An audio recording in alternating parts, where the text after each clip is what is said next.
Path of Night, War of Ages is an actual play Vampire the Masquerade Dark Ages podcast set in the world of darkness. We're all friends, we're here to have fun, but our story can include graphic violence, drug use, sexual content, and other mature themes. We've talked at our table about safety, comfort, and consent both as players and storytellers. We know what to expect, we're all excited to be here, and we want you to feel the same, so listener discretion is advised. And so continues the War of Ages.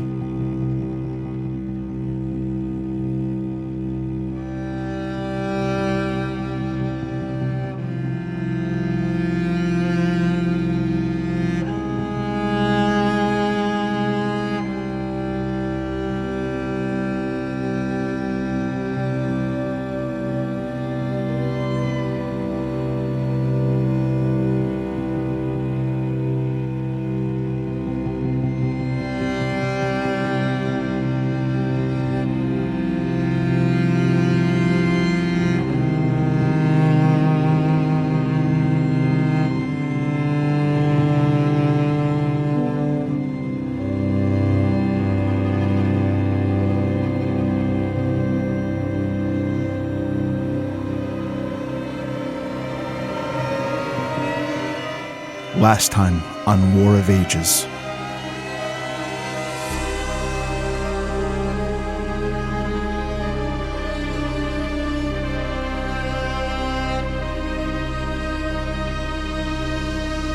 Alexios shed his alternate identity to become Amun, disciple of Anubis.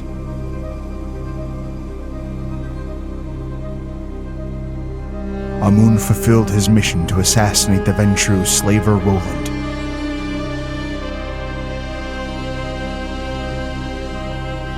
Meanwhile, our Bruja Roland, Catrinel, Zorion, and Sadhbh received a warning from the mysterious Elijah.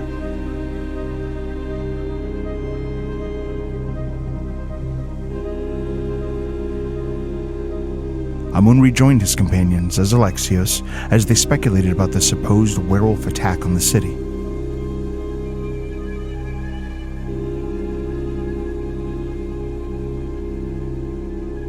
Quickly, they all made their exit from Pest.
The group of you make your exit from the city.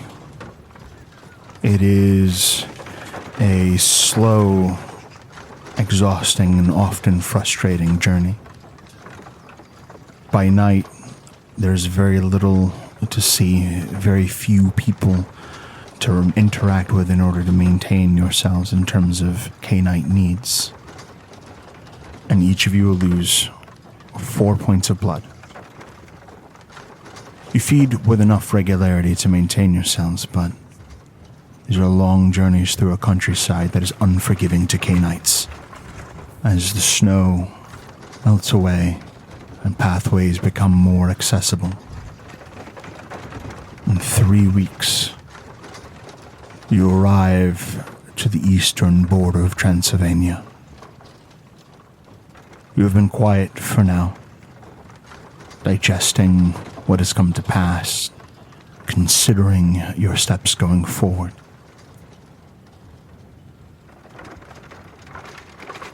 But on this night, as you rise, there is something in the air, some sort of trouble afoot. and you feel a need to be ready. To be clear, this is 3 weeks later? Yes. Sadhbh is uncomfortable. She knows a thing or two about being uncomfortable, but this is different. It reminds her of the night before the wicked man came. But there's nothing to do about it but wait. She heightens her senses. And just in case this is a night like the night the wicked man came, she goes to find Zorion. Zorion is sitting at one of the lead carriages next to Diego. The two of them are kind of joking back and forth in what sounds like an awfully weird language. You think it's Basque. Over the course of the past few weeks, you may have actually heard the two of them joking to one another in this tongue. Sadhbh will look up at them, and she's carrying her second-hand guitar on her back with a strap. She has the heaviest bag she can carry with her, what most of her possessions have been in. And she looks up at the two of them and asks quietly, "Am I interrupting?" Not at all, Sadhbh. Zorion has swapped out his more elegant clothes in the city for some just very tough, hardy traveling clothes. Thick woolen, hooded cape. He has his sword on his belt. And you can see a short-sleeved chainmail shirt is being worn, kind of tucked in with the layers. Along this bit of travel, he has not been keeping up with the grooming he did in the city, and he sports kind of a ragged beard that you're not sure if it makes him charming or just kind of unsettling looking. He reaches down and offers you a hand to pull you up onto the cart so you don't have to struggle along. She'll take the hand and she'll let herself be lifted up. She's a little wisp of a thing. She's easy to lift up onto the wagon. With a little bit of supernatural ease, he hoists you in to a seat next to him. The beard's becoming on you.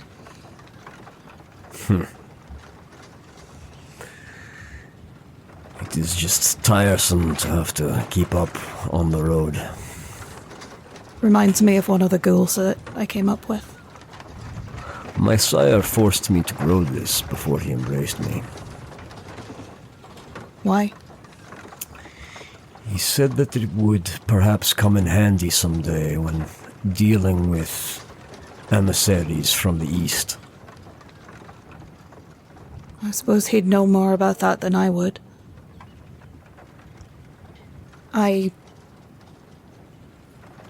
I've been working on something, and I wanted to make sure you got it before... You ever get those tingles on the back of your neck when you feel like something big is coming? Many times. Well, I got them one bad night back at home, and it turned out to be a very bad night. Is this the night the wicked man visited you? Yes. And I have them again tonight. So I made you a present, so I figured tonight's probably the night to give it to you.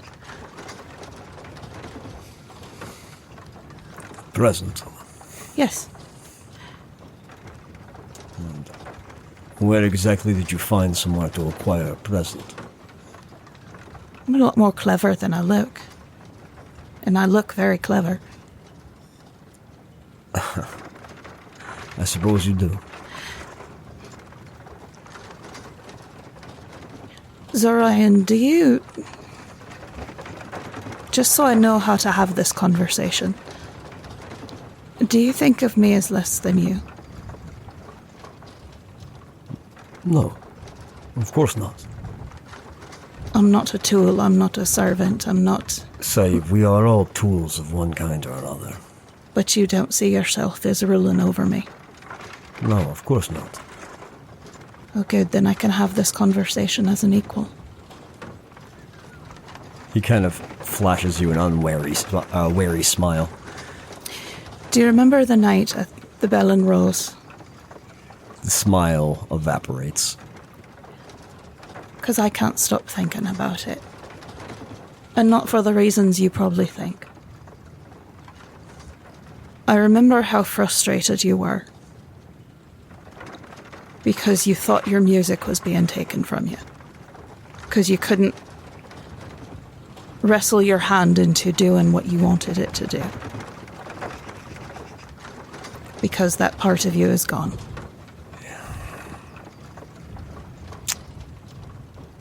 And that broke my heart. Because Zorion, without you telling me a thing about you, I can tell by the weight in your eyes that you've been through a lot. And you were so excited to share that guitar with me. You were so excited to share music with me, and then there you were, so sad that you couldn't make it work for you. Music will not disappear, Sahib. No, it won't. My love of it will not disappear. I don't think your ability to play with it has to disappear either. It will not. I worship the great queens. Namarigna, the Morrigan. They're a triad goddess of my homeland. And their domain is numerous, but one of the chief among them is sovereignty. Not sovereignty in the sense that of the divine right of kings, but it's the divine right of personhood. And what she teaches is that our sovereignty is not dictated by the wholeness of our bodies or minds. Our sovereignty cannot be stolen from us or taken.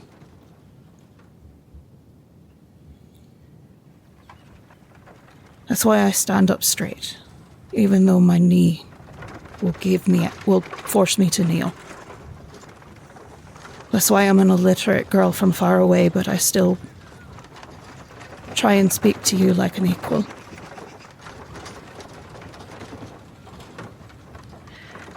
And it's why I don't see you as some poor broken thing. Even though I think in your heart of hearts, Zorion, I think you need a hug and someone to tell you it's going to be okay. And I'll still give you that if you need it, because I would like to make sure that you're happy. He begins smiling. She digs around in her bag and pulls out a small, almost bracelet-like contraption. It is clearly made with the pieces of the old guitar. So, I made this so you don't have to depend on the fickleness of the shadows. If you want to play something, you would lace it onto the end of your arm. And you can toggle it if you need to get the angle right, but I watched how you played, and I think with this, you could still be able to strum and hit the strings to be able to make it do what you need it to do. And then she takes the guitar on her back, and I traded for this. For you.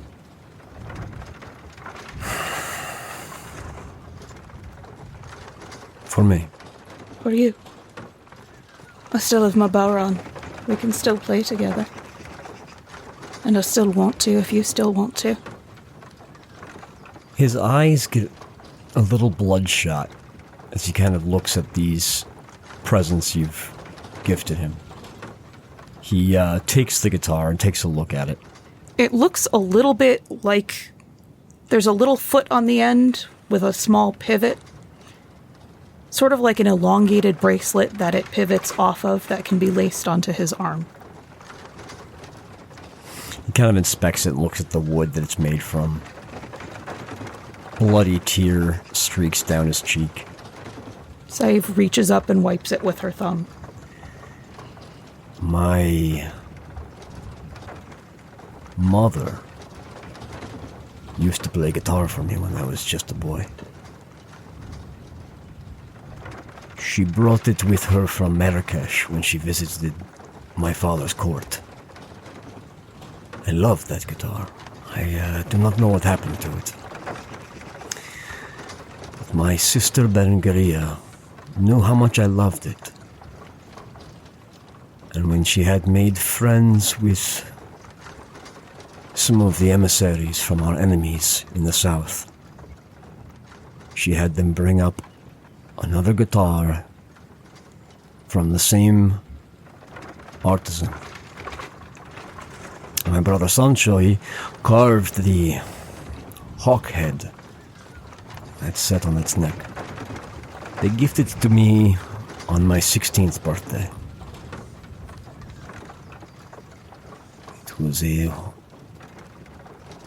It was one of my most valued possessions. And I broke it like a fool. Do you know why I have such trouble with that shadow hand? This one. He lifts his arm up, and the hand kind of flourishes a little bit. The Abyss hates creation. That makes sense then. Forcing it to create music is anathema to its being. It's anathema to the Abyss. But, and you see his eyes kind of twinkle a little bit, I have forced it to do so. I've bent the Abyss to my will. This guitar you have traded for me is not the equal of the one from Marrakesh, but it comes from the same place of love. No one has given me a gift like this in years. Not even your lads. We have shared other trials together. But when we are on crusade, gifts like this were not... They went beyond our reach. I think I understand that. I will play this guitar, but I will do so with the Abyss. I will keep this device you have created close to me at all times, but I do not intend to let the Abyss get away with its rebellion. He kind of just looks down at Sadhbh sitting next to him and kind of grabs her and pulls her tighter in and puts his cloak around her. She leans in and hugs him. Whatever it is that you desire, Sadhbh, I will make sure that you have it. Right now, I just want us all to be safe and happy together. I think it would be very easy to keep us happy, but I do not know if we will ever be safe.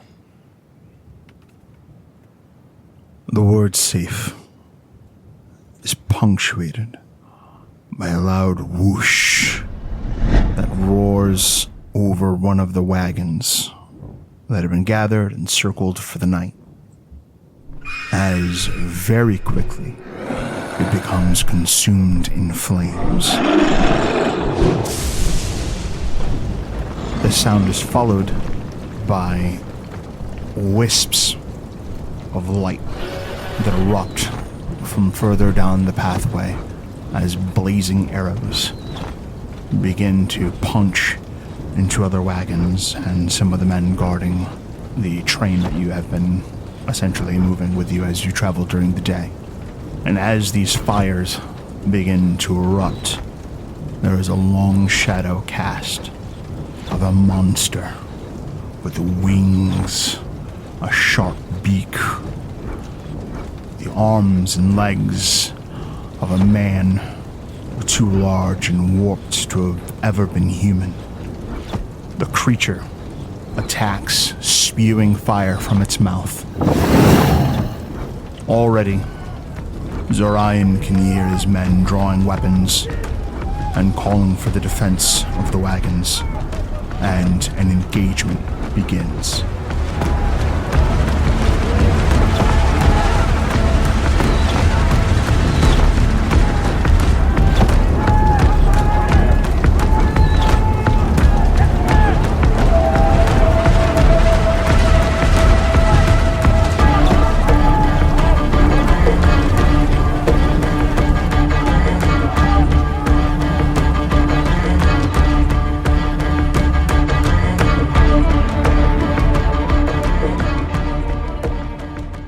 I would like everyone to roll initiative. Lex, before rolling initiative, would you consider allowing me to make a leadership roll, considering the fact that I have been preparing my men to be ambushed this whole route? That is probably what I'm going to be having you do on your Love turn. it. Perfect. Directing troops. For honesty's sake, I'm going to put myself down an additional point of blood because you said we woke up with a bad feeling tonight, and I have a bloodthirsty ghouled revenant horse that I occasionally have to feed my blood, and it was going to be my intention to feed him today. Sounds good to me. Zorion? 15. Saif? 13. 9. 10. 16. At the top of initiative is Roland. Roland, you and your steed are together. Kind of while you are spending time with the horse, gets up, bristles, seems agitated, and then the fire comes. First thing I need from you is a courage check. Lex, Roland is lion-hearted, which means once per chapter I get to replace my courage and self-control for the scene with my path rating. And I am a 7 on the path of chivalry, so for this scene, I am going to be courage 7. Go for it. Difficulty on this courage check is 5. I have 7 successes. Succeed. I am going to... he's down here. I am splitting my action 5 ways and spending a point of blood for celerity. I am going to quick mount Violentue and snatch up... I already have my sword on me. I'm going to snatch up a lance or spear nearby, like whatever is right next to me, and I'm going to charge this thing. Okay. I do not know where Saeed is, so I'm actually going to throw everything into this, and I will spend a point of willpower. Understood. Because despite my courage being really high, I am worried about that. I'm looking at difficulty 7 for a lance charge. Go for it. With the willpower, that is 6 successes. And since I am using... Violentue and I are acting as one and going all out, I'm actually going to have him spend for his potence on this charge.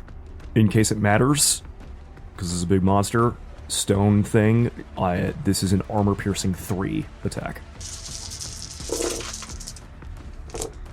10 armor-piercing 3 lethal damage. Okay. It will take 3 levels of damage. Ooh, that's a lot of soak. And the lance shatters. Of course.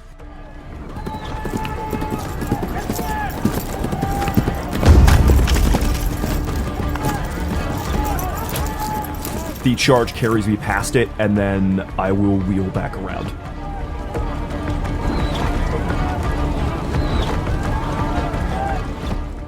Zorion. First things first, I need a courage check. Your difficulty is 5. 3 successes. Okay. You keep steady. Seeing that we are in the midst of combat and there are arrows flying about, he will usher Saeed into the back of the carriage he's in, so that she can be taking cover behind the wooden sides of the carriage. And then he will stand, drawing his longsword from its scabbard. It is an ugly blade.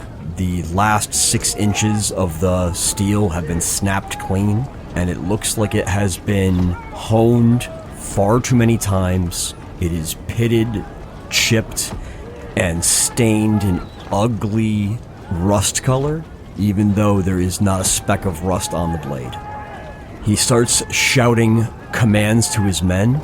Along the way of this trip, they have been preparing for this ambush, and he begins enacting a defense to counter these crossbowmen and the fire setting on the caravan.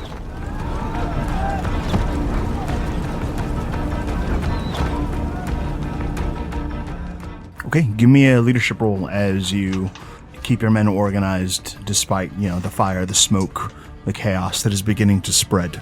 That would be intelligence? Charisma. Charisma leadership. And would my spec for battlefield command come into play? Yes. I think I will take a long-term planning reroll. Nice. Yep. 7 successes. With 7 successes,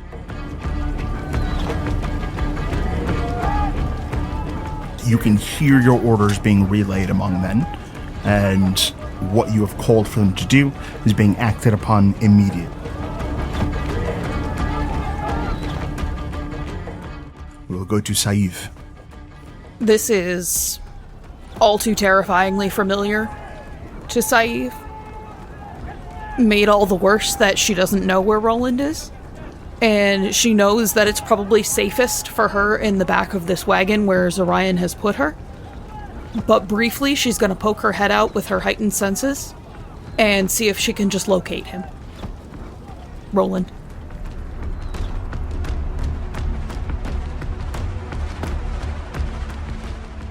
Give me a perception plus alertness roll as you go looking for him. Your difficulty is increased by 2, but then modified by your aspects. Your difficulty is going to be a 5. Okay. 4 successes. With 4 successes,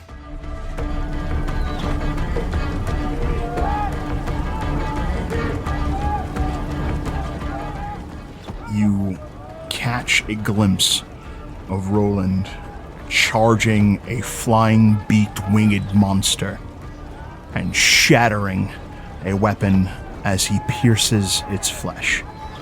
She will tuck her head back in because her job is to not distract him from staying safe, and he will find her because he always does. And she needs to not get in the way of the murders happening.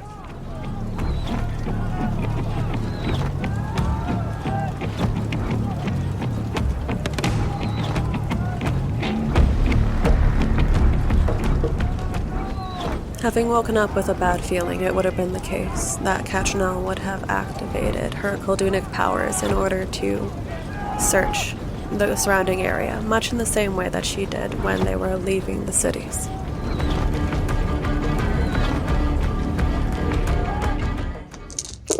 That is 6 successes. With a view of over a mile, you're easily able to discern about 100 yards away. There is a group that has been organized and prepared for an attack, and then forward from their position so that they're only about 20-30 yards away from where your encampment is. There are individuals firing arrows from woods. There's only 6 or so people with actual bows that are attacking the group of you and covering essentially what is this massive gargoyle's attack. And then much further behind them is the retinue that actually traveled out, which is another 12 men. And at least one of them is a cloaked figure that is carrying with them a staff. And at the end of the staff, there is a kind of small apple-sized orb of power. Catrinel will call out the locations of the assailants, especially to those who are readying for combat, clarifying where they ought to aim their fire. But you want to relay it to Zorion. 9, Alexios. Funny enough, I'd imagine myself hanging out on the top of Catrinel's carriage. That sounds about right. I think in these, tense weeks after leaving, your quiet energy would have paired well. I also just didn't want to walk all the way. If I hear that... You do. I am calling it out as I am getting that information over to Zorion. So anyone, really. I would like to circle out and try to hit that set of people from behind. Okay. Are you looking to conceal yourself? Yes. All right, so why don't you go ahead and, as you get out there, give me a dex stealth roll. Gotcha. Nice. 8. On the gargoyle's turn, Roland, it rushes you with this large beak that goes to snap into you without even grabbing on. I am going to use one of my actions to try and defend myself. I will be blocking it with my shield. I have 5 successes to defend myself. Okay. A dent is put into your shield as this thing basically smashes its beaked face into your shield. But as it collides against you, you can feel it. This thing is strong. After that, there is a volley of arrows that everyone must work to avoid unless they're inside of the weapon.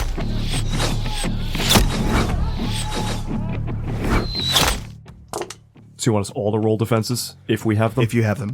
For this, because I am facing a monster, not really paying attention to the volley of arrows, but Violentu is, so I'm going to take his defense. Okay. When you say roll defense, does that mean that we suggest what talent or skill that we would use, or is that a specific? For combat, if you have an additional action, like if you split your action Got pool, it. Celerity, things like that. Thank you. or if you split your action in the first place, then you have defenses you can roll. Oh, this is dodging arrows. You are at +2 difficulty to dodge an arrow unless you have celerity. We're not at the point where we're even worried about that right now because no one's dodging except for you. I want to know if I count in this. Nope, you're stealth. Got it. Lex, can I have spent blood on my turn to increase my stamina? Yes, but these are flaming arrows. I wouldn't worry about it unless you have 42 or something. Does that be aggravated? Do you have armor? I do. Then Oh, I'm a chainmail shirt. Violentu wheels out of the way, and I have 3 successes on his back to dodge arrows. you will avoid the arrows because they total what is 3 successes. Good horse. Everyone else, unless you're inside of a wagon specifically, or in the case of Alexios, out in the woods and stealthed away from any line of fire, you are currently being hit by arrows. They are striking for 3 levels of aggravated damage between these arrows. If you have any armor, you may roll the soak value of your armor. What would be the soak value of chainmail? Gary, you have a composite? So you're going to have 3 levels of armor. I mean, I'm not a fighter. I don't have reason to be wearing armor. So I believe I'm just taking the 3 ag. Could perhaps some of my commands be to have men looking out for my unarmored Koldun noble S? Yes, but they're not. They have not gotten an action yet. Gotcha. 1. Okay. Upon taking damage, that physical provocation, I do need a self-control or instinct check. Depending on how high your instinct is, you don't actually have to roll. I have 3. Instinct, I believe. Okay. At 3 instinct, you're going to have to roll. May I spend a willpower? Yes. I have a self-control of 4. That's still rolling, right? Yes. Including the willpower, I have 2 success. Single success. You both succeed.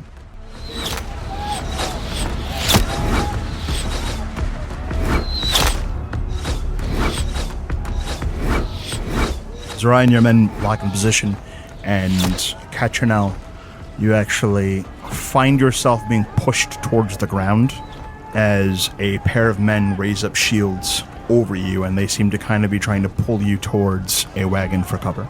Catrinel hisses at the sting of the arrows and the way that they impede her, but those red eyes glint up at the night, knowing that her companions would have heard her cry.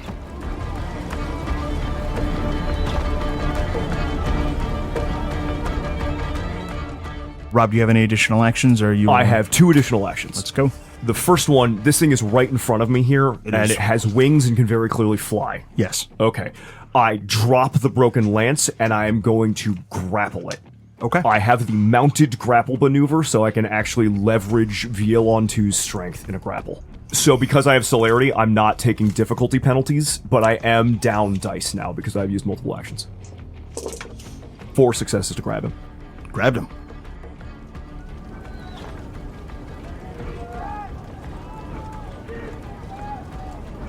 I will actually sort of wrestle him down and lean into the saddle so that my weight is leveraged against Violentu to keep this fucking thing here.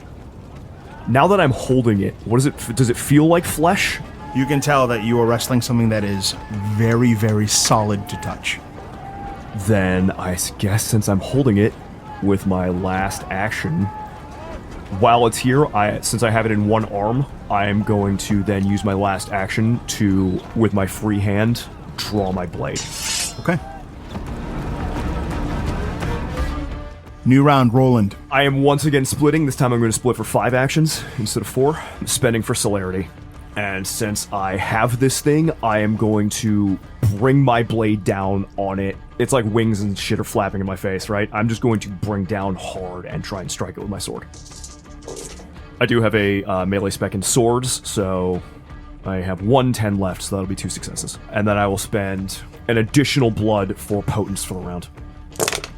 Sword is +2. 1 carries over. Because I'm wrestling this thing, does my strength spec apply? Great, because I rolled 3 10s. Oh. So that will be 6 plus my potence. That'll be 9 damage with the sword. It soaks 2 levels of damage and goes limp in your hands. From underneath his knight's helmet, there is just a roar of triumph that will, if not carry over the whole camp, at least in the surrounding area. He will lift up the limp corpse so that the people who are freaking out can see that it bleeds. Zorion, you witness Roland's triumph in single combat over the gargoyle monstrosity. What do you do? The men firing on us with crossbows, are they in kind of a concentrated area? They are in a concentrated area, and because of the season and the fact that they are striking you with arrows that are lit, you can actually see where it's coming from. Are they within 50 meters of me? Yes. Zorion will use the second level of Obtenebration Nocturne to summon forth a writhing cloud of supernatural darkness to engulf the area where the crossbowmen are firing from. Manipulation Occult, I assume my Abyss spec will apply here. Yes, it will. I will also spend a point of willpower on this. Sounds good. That'll be 2 successes. Which means I will summon a 20-foot cloud of darkness engulfing these men. Their stamina will drop by 2 as the abyss drains the life force from them.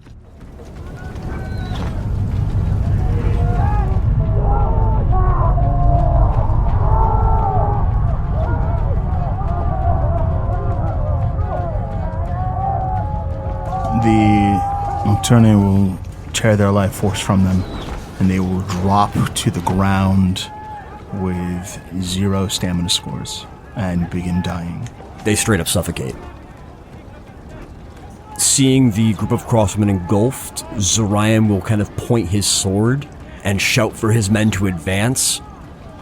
Butcher any of those who are still alive. Your men advance forward, ready to comply with your orders.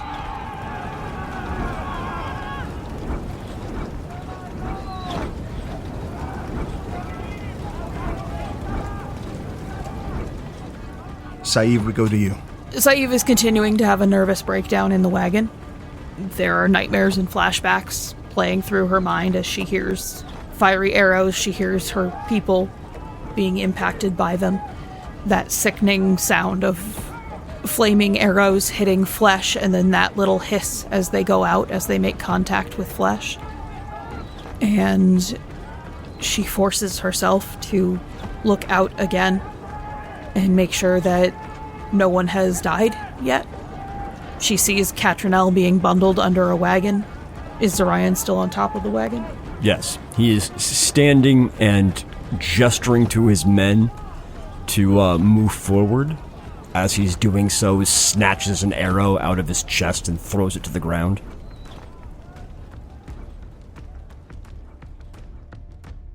Is he within arm's reach? Zorion? Yeah. He has physically moved you away from where there would be volleys of arrows, so I'm going to say no. Okay. So she'll go to the other end of the wagon and kind of peek out that end and see if what she can make out from the other side. From that side, there isn't a fight happening. It all seems to be coming from one direction. Then she will hold her space for now.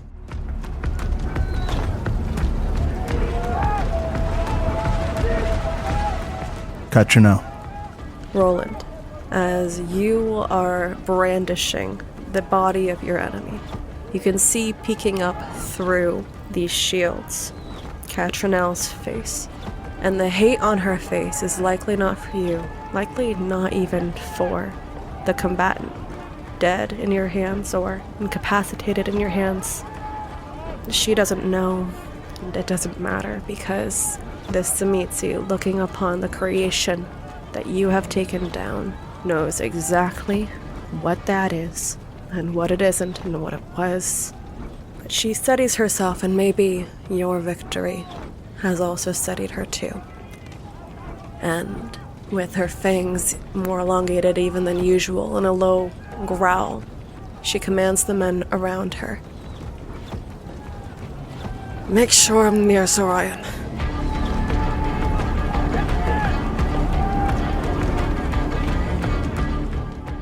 She'll expend 1 point of blood in order to force elongated, hooked, razor-like claws through her fingertips in order to have her feral weapons from Protean at the ready.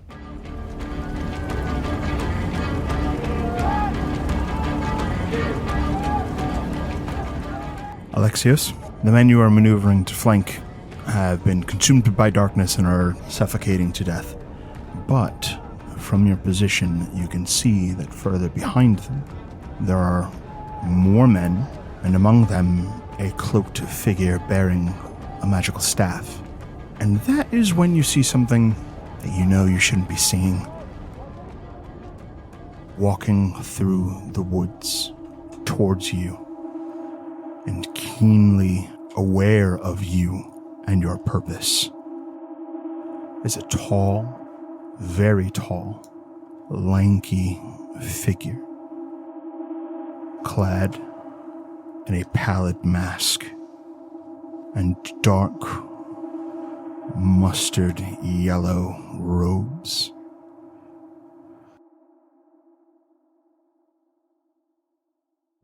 And then it's gone. You shake your head, God damn it. aware that these Malkavians deeply messed with you. But you do still see the wizard. What do you do? Well, now I'm angrier. I'm gonna spend a point for claws, spend some points for strength, and I'm going to stab this wizard in the head. Man, let's just go with the body. I think you're going to rake him Sure. with claws? No, I like stab. All right. Fine, Move I'll forward to rake him. stab him in the head with your claws. We still using the same stealth roll, or you want a new one? No, it's an ambush roll. He doesn't see you. He does, however, subtract 2 successes. Got it. So down to 6. Does graceful count for respect? Yeah, I'll let you be graceful.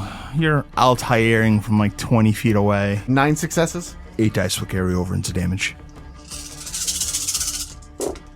4 successes. It takes 4 levels of aggravated damage. And we'll enter Roderick.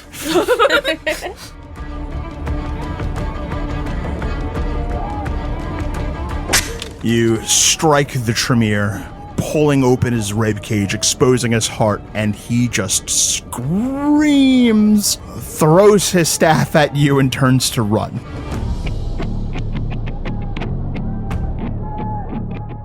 The men who are gathered and protecting this Tremere are ghouls.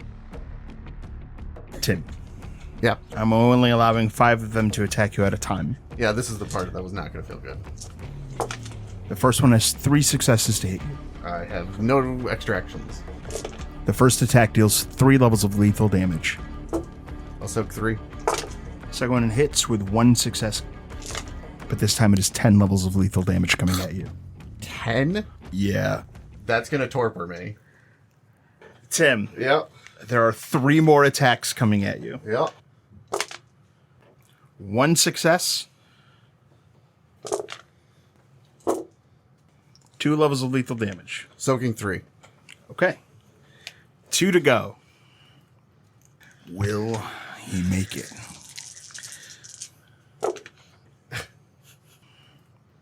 Four successes to hit, 3 carry over. 2 levels of lethal damage. 3 set. Holy shit. He might. Oh no! What? That's what we said last time. No more words. I didn't think anything. It's all right. Head empty.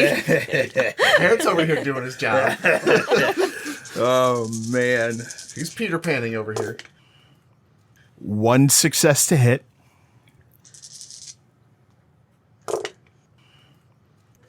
5 levels of lethal damage. I soak 3. You still alive? I'm still alive, just not in good condition. 2 levels of ag. Full on everything else. Torpid and 2 roll over then. New round. No. Oh, right. Hold on. Hell hold on. no. Roland, how many additional actions do you have? I have 4 additional actions.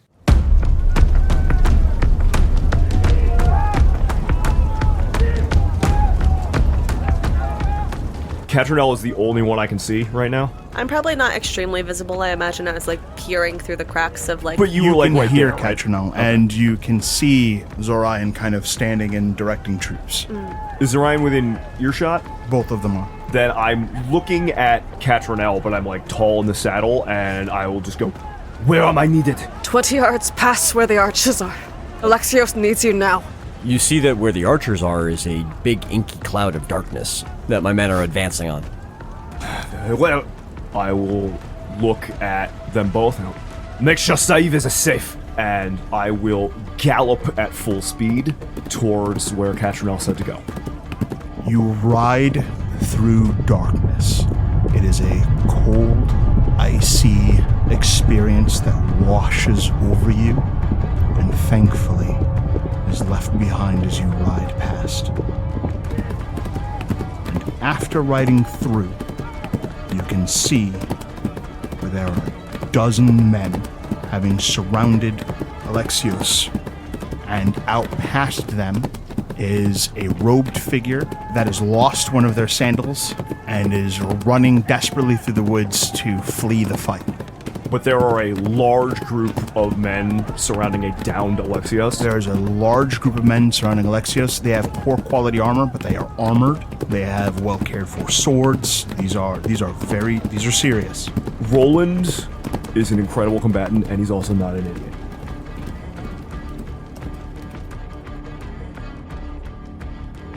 But, like my nature is defender, I am going to ride Vielontu as fast as I can directly at the group.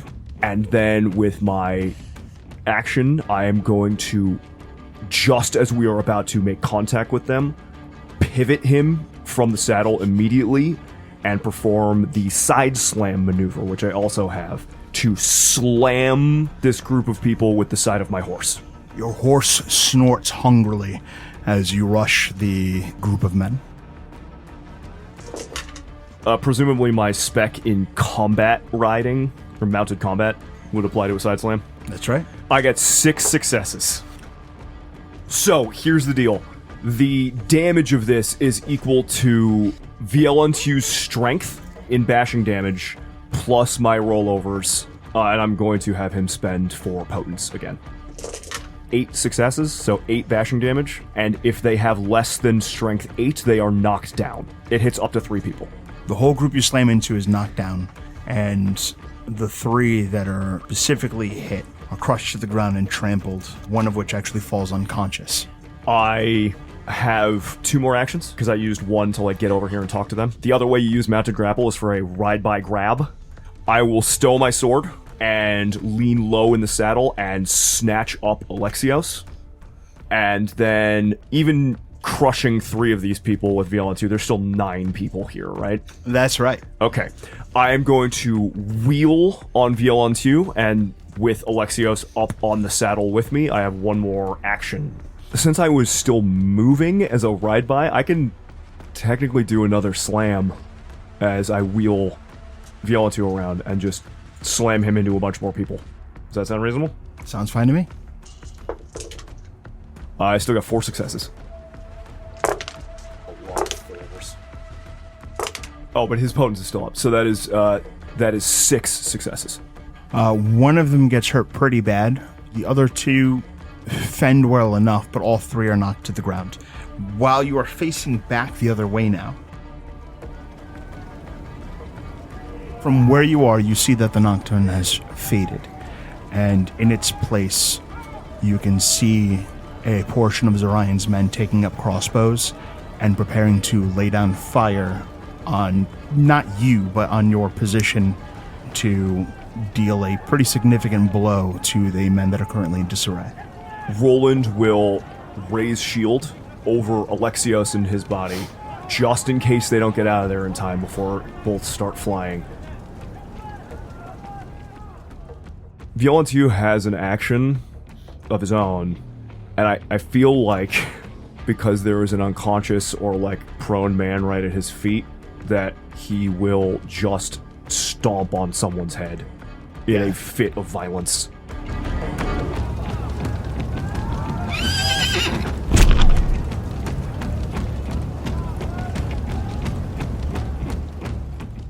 We advance to the new round. Roland. Seeing what's about to happen, will not spend for a lot of celerity this round, but will split my actions 3 ways. And with the first, I am just going to ride back hard towards our camp with Alexios' body.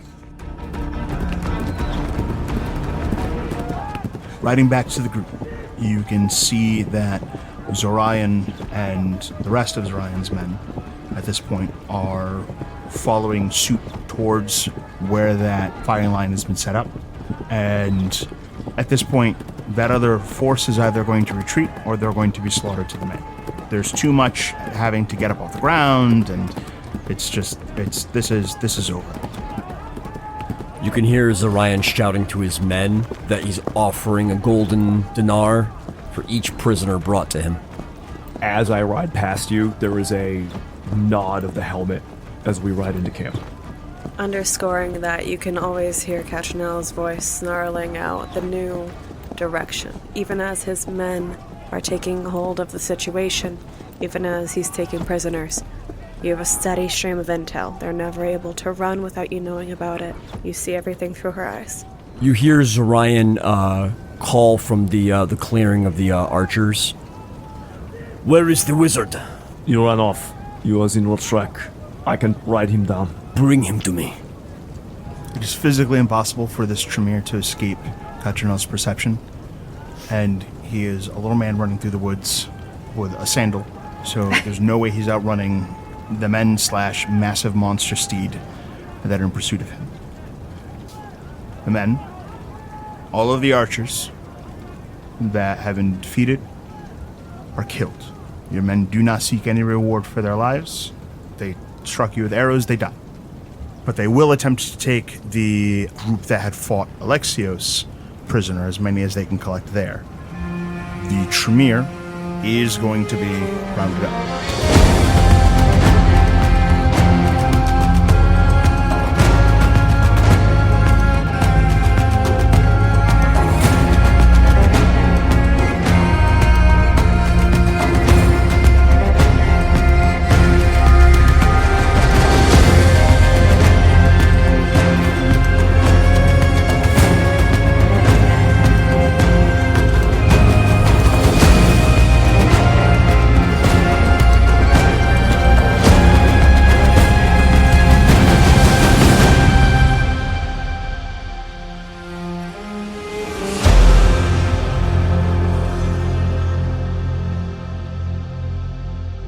Roland, you can hear the sounds of the fight coming to its end and recognize this stage of a skirmish. Down, battered and torpid, is Alexios. The carnage is giving way to calm. Roland rides Violentiu back into the camp, holding Alexios cradled in both arms, and looks around first to check if he can see where the rest of the members of this, is it too soon to call it a coterie, are, and whether or not they're safe. Looking for Sadhbh, and then looking for Catrinel, and then looking for Zorion. When you see Catrinel, she is being helped up off the ground by one of Zorion's men, who has been guarding her. As she's being helped up, you can see this wicked glint of her claws, these hooked things that she's prepared during the battle. But she's being gentle with them. Well, with the people.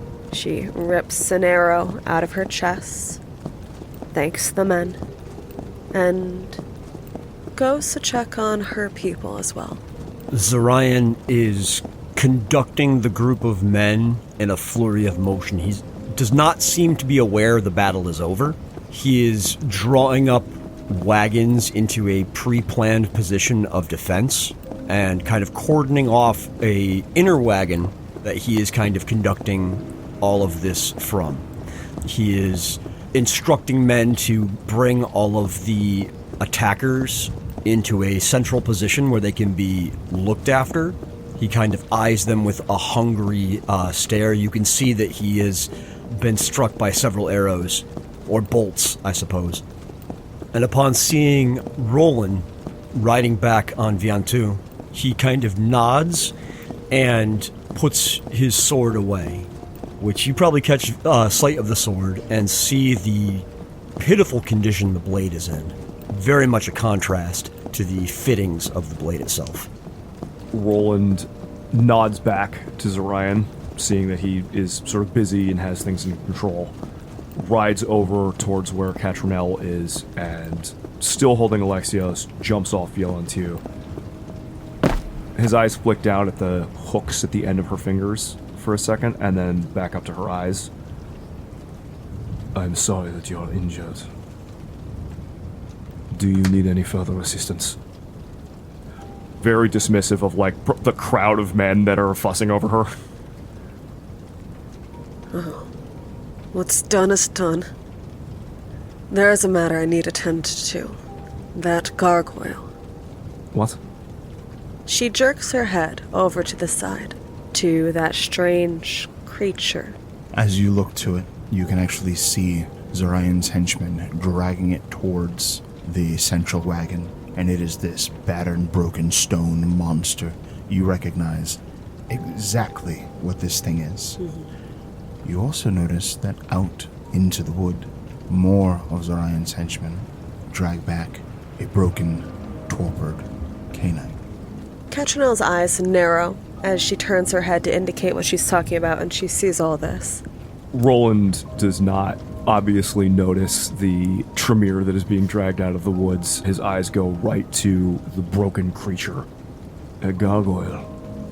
Disappointing. I had hoped to be able to tell the tale of how I slew a dragon. Yes, well, I'd like to attend to that, so... You must be looking for Sadhbh, yes? That was my next question. Along the way, if you could see that my assistants, that they're all right. Which of these? He looks around at the men that are around her. Catrinel does not need to actually look around. Her awareness has been spread out. To the extent when you approached her, she didn't seem surprised. She seems to have a strong understanding, if she's paying attention, of what she's looking at. And so when she extends out a long, hooked claw to point in the direction she means, you can see that she's talking about ladies. Ladies that you've seen her travel with, that have carried her things, have carried long boxes of what smells like dirt. People who have helped her with her hair, her outfits, and that she's fed on with some frequency.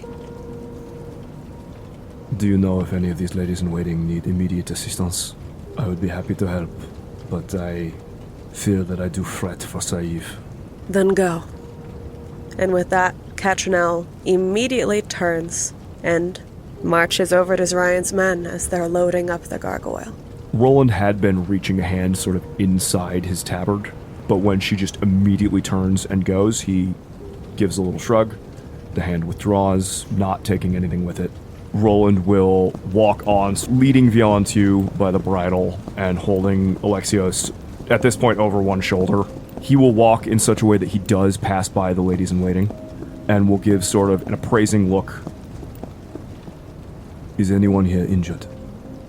Your lady has asked me to See to your health. Compared to you, they are diminutive. And these tiny, well-dressed women, well-dressed for travel, but well-dressed, gaze up at you for a moment before bowing their heads and answering your question. No, we are well. Thank you, mother. Very well. He will walk on, and at this point, Garrett, I assume, sees Zorion probably walking towards... Yeah, absolutely. Then he'll angle towards Zorion, now not quite able to keep the concern off of his face, to even the sort of battle-weary degree that he had just a few moments earlier.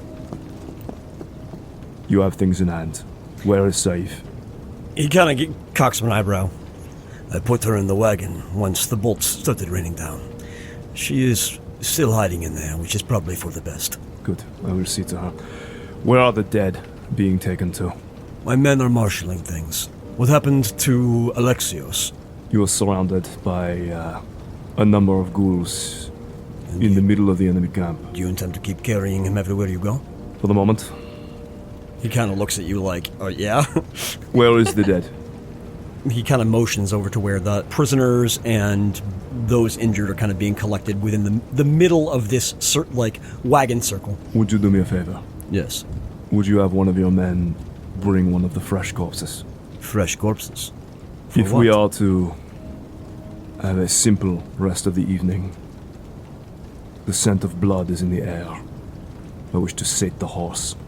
Zorion kind of nods along and kind of smiles a little bit. We have taken live prisoners. There is no need to scavenge dead bodies. If there is one you do not think is of value. I have about a dozen who are not of value. They are ghouls. Very well then. He is the reason that Alexios still lives and I remain unscathed. He has deserved a treat. Your beast, when it is filled with battle hunger, how wary must we be of it? I wish him to be taken away, separated from everything else, or else he will kill man and beast. And that would be most inconvenient to the wagon train. Zorion motions for some of his men to take Alexios off Roland's hands. Now that he's by Zorion, he nods and allows for it. Keep him in the central wagon safe, he says to them. They nod and comply immediately. Saif, he calls out. Look after Alexios. Right. It is all right. There may be more surprises waiting in these woods, but for the time being we are safe. Of the mortal followers of this ambush, take what you need, Roland. But attend to your horse. I do not want this victory to be marred by infighting. He will maintain his behaviors, and there's like a little tug on the reins of punctuation for a few moments longer. I must check on my ward. Well fought, Roland. I would like to make sure we are coordinated better in the future. I agree. Your abilities are far too impressive to be used by themselves. He now will look down at like where the arrow and the burning had happened on Zorion. I am sorry to you as well that you are injured in this. He kind of looks down and kind of makes a face. This is not the first time and it will not be the last. I am sorry all the same. He will start walking over towards the wagon.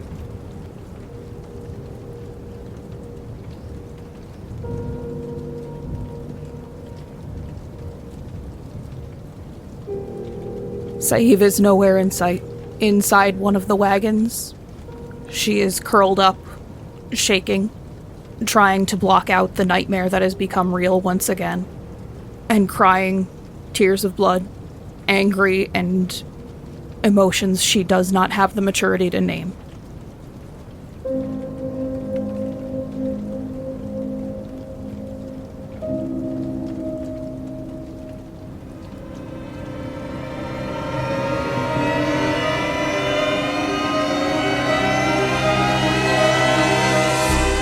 Path of Night, War of Ages is an actual play Vampire the Masquerade Dark Ages podcast set in the world of darkness.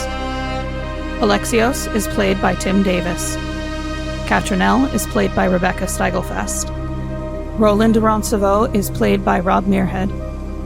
Sadhbh is played by Erika Webb. Zorion de Iruña is played by Garrett Gabbey. Your storyteller is Lex Lopez. The music used in this episode was Don't Look Back by DaniHaDani and Maya Belsitzman. Path of Night uses the 20th anniversary edition of Vampire the Masquerade Dark Ages with a few limited house rules. Vampire the Masquerade and the World of Darkness are owned by White Wolf and Paradox Interactive. Be sure to subscribe to us on Spotify, Apple Podcast, or wherever you find your podcast. You can find us on YouTube at youtube.com/@pathofnight. You can help support the show at ko-fi.com/pathofnight. Look for us on social media at Path of Night Podcast, or email us at pathofnightpodcast@gmail.com.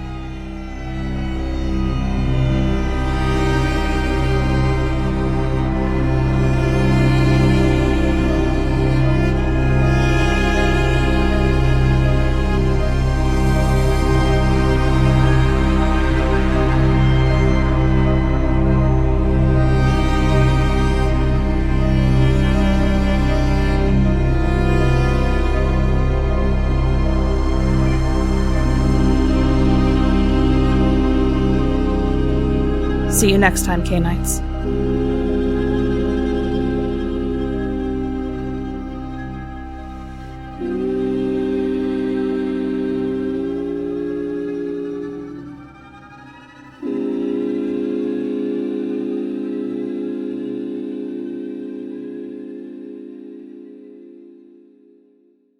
Are they exploding on damage? Yeah. Yeah, goals, combat goals certainly have strength 4 and potence 2. This is actually why the Venture are kind of massively problematic, because they will just march on you with a pile of ghouls. I think ghouls had to be old to have potence too.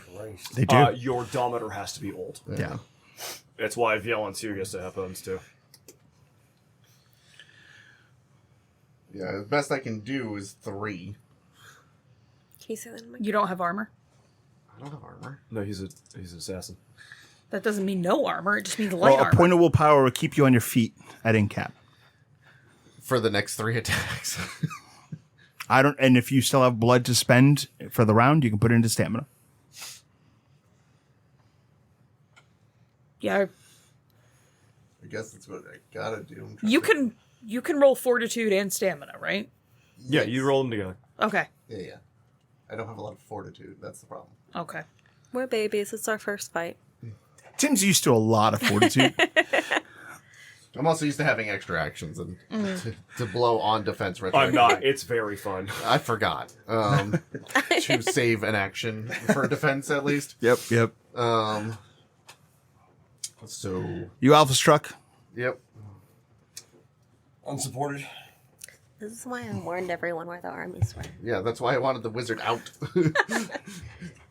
I don't know what they're up to. I know what magic can do, and it's bad. No one is mad that you moved to take the wizard out. And you murdered the shit out It of him. is the alone. I know it is a bad idea. It is also showing us where we're at before. Yeah, we there's actually come nothing to wrong grips. with I think this this is happened. great. I think it's a great This start. is great. And Exactly. if you survive the round, Great. I'm I getting did you not out of there. count on the 10 lethal coming from one dude. No, that was insane. No, no one did. Yeah. You did it. Your moves were The smart. dice giveth and the dice I was taketh like, away. Oh, do I know? All right, let's keep Yeah. focus. I was like, I'm going to get wrecked, but I should be okay to survive this. I was incorrect.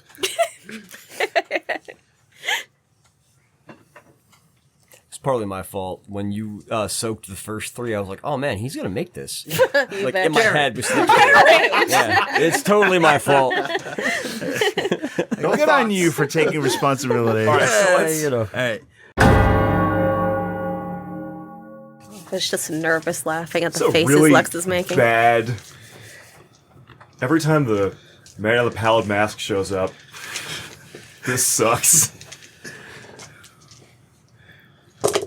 He showed up to be like, hey man, I get it.